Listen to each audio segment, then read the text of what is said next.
രാത്രിയിൽ വണ്ടി ഓടിക്കുമ്പോൾ എല്ലാവർക്കും കാണുന്നത് ഇങ്ങനെയാണ്. നിങ്ങൾക്ക് ഇങ്ങനെയാണോ കാണുന്നത്?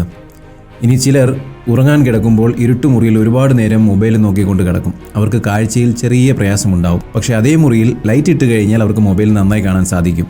ഈ രണ്ട് സിറ്റുവേഷനുകളിലും ആളുകൾ കണ്ണു പരിശോധിക്കാമെന്ന് വിചാരിക്കും. നല്ലത് തന്നെയാണ്. പക്ഷെ നിങ്ങൾ മനസ്സിലാക്കണം, നിങ്ങൾക്കൊരു വൈറ്റമിനിൻ്റെ കുറവാണ്. Vitamin A. വെജിറ്റേറിയൻകാർക്കും നോൺ വെജിറ്റേറിയൻകാർക്കും സുലഭമായ ആഹാരത്തിൽ നിന്നും കിട്ടുന്ന ഒരേ ഒരു ഫാറ്റ് സോലുബിൾ വൈറ്റമിനാണ് വൈറ്റമിൻ എ എന്ന് പറയുന്നത്.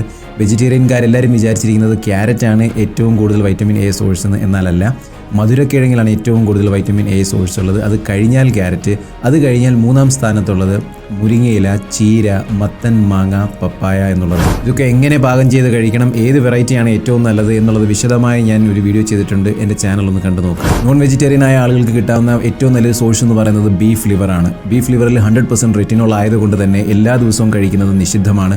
ആഴ്ചയിൽ ഒരിക്കൽ മാത്രമേ കഴിച്ചാൽ മതി. തന്നെയല്ല, കഴിക്കുന്ന സമയം ചെറിയ 2 കഷ്ണം കഴിച്ചാൽ ഒരാഴ്ചത്തേക്കുള്ളതാവും.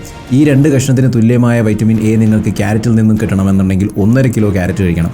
മധുരക്കിഴങ്ങിൽ നിന്നും കിട്ടണമെന്നുണ്ടെങ്കിൽ 1/4 കിലോ മധുരക്കിഴങ്ങ് കഴിക്കേണ്ടി വരും. ഇനി അതല്ല, മുട്ടയുടെ മഞ്ഞയിൽ നിന്നും കിട്ടണമെന്നുണ്ടെങ്കിൽ ഏകദേശം ഒരു 65 മുട്ടയുടെ മഞ്ഞ കഴിച്ചെങ്കിലേ തുല്യമായ വൈറ്റമിൻ എ നിങ്ങൾക്ക് കിട്ടുകയുള്ളൂ. വൈറ്റമിൻ എ സപ്ലിമെൻറ്റിൻ്റെ ഒരു ആവശ്യമില്ലാതെ ഭക്ഷണത്തിൽ നിന്ന് തന്നെ ധാരാളം കിട്ടുമെങ്കിലും പലരിലും ഇത് വളരെ കുറവാണ്. ഇനിയെങ്കിലും ഒന്ന് ശ്രദ്ധിക്കുക.